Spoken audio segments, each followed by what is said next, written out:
Welcome to In the Bleachers with Wheaties, Walleen, and I'm Pete Mose. We start out with Pine River-Backus girls basketball. They lost to Uppsala in the 47-41 in the Section 5A championship game, and that was on Friday, March 8th at Crosby-Arrington High School. Wheaties covered that game.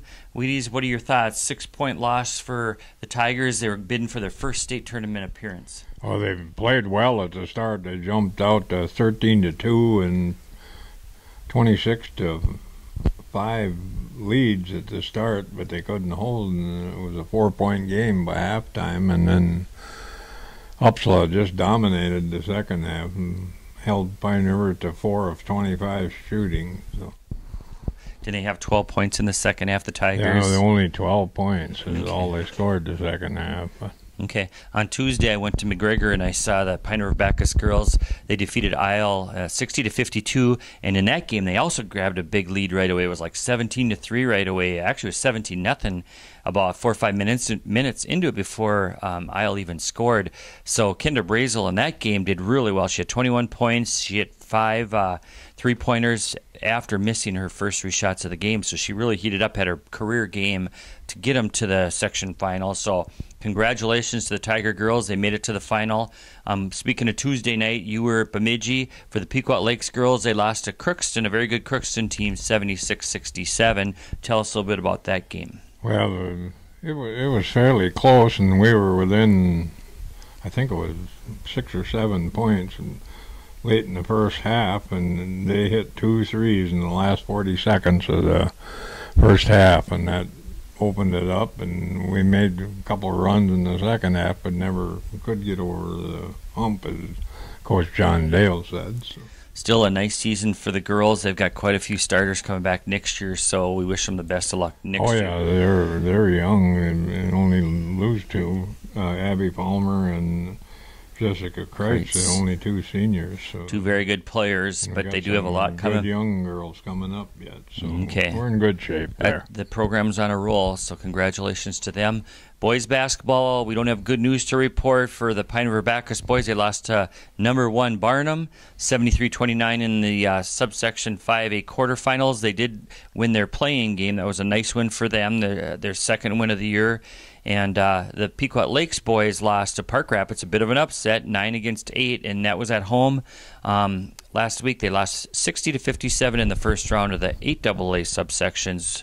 Your thoughts on that game, Wheaties? They had a chance. Park Rapids played well. Okay.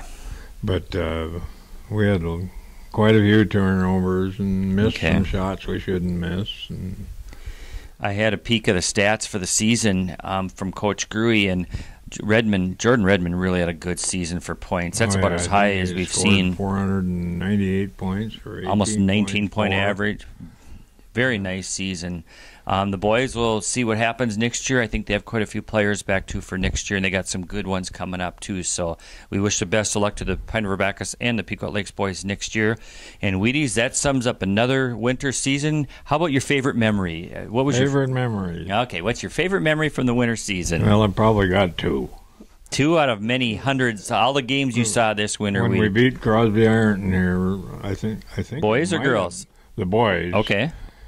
I think it might have been their first loss of the year when we beat them here. And then not only that, Kayla Miller is a junior for the girls, and she scored her 1,000th point. So that's 15 on the 15th girl to 15 girls that have hit 1,000, and one over 2,000. That's Emily Lewick, of course. Right. Congratulations to all the athletes. My favorite moment out of many that I could think of is probably Savannah Stone, a skier that's been with the Brainerd Pequot Lakes ski program, alpine skiing program for many years, finished second in the state, and that's just one class. You're not talking 3 or 4 classes. It's just one class. She was number 2 for the girls, and what a great career she had, and now she's going to go on to college to focus on golf, which brings up the spring season. It's going to be a lot of fun. We got a ton of snow outside right now, and eventually we're going to get this spring season going, and I know you're excited about this girls softball team's going to come back with a lot of players, including Katie White. What a pitcher they have to build around. We got a lot of snow to melt by then. We do. Before that happens. We do. Eventually it's going to happen, but the girls golf team is loaded for bear. They've got a great team coming back, could go right back to state. They were there 2 years ago. And then also the track team has got some very good individuals. Their numbers are so good for track. Trying to do their team photos, tough to get everybody in the picture because they have so many kids. But that's a good thing that the kids are involved in activities. So we're looking forward to, of course, baseball too. And we're looking forward to spring season, getting rid of some of this snow. But it was a fun winter, Wheaties. Thank you for all your coverage this winter. And keep following the Echo. And next week, we're going to do a video to update the new gym. The floor is in and the basketball hoops are up. So we're working to see if we can get some video inside the gym next week. So we'll have an update for you next week. So have a good week. Stay warm. Thank you. You bet. We'll see ya.